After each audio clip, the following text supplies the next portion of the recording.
என் நந்தி பகல் சாய்ந்த பின்பும் உச்சி வெயில் இன்னும் ஓயவில்லையே.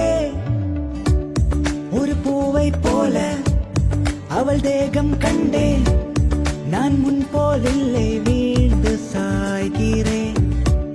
துளி தேனை போல அவள் பேச்சு கேட்டேன், நான் என்னை விட்டு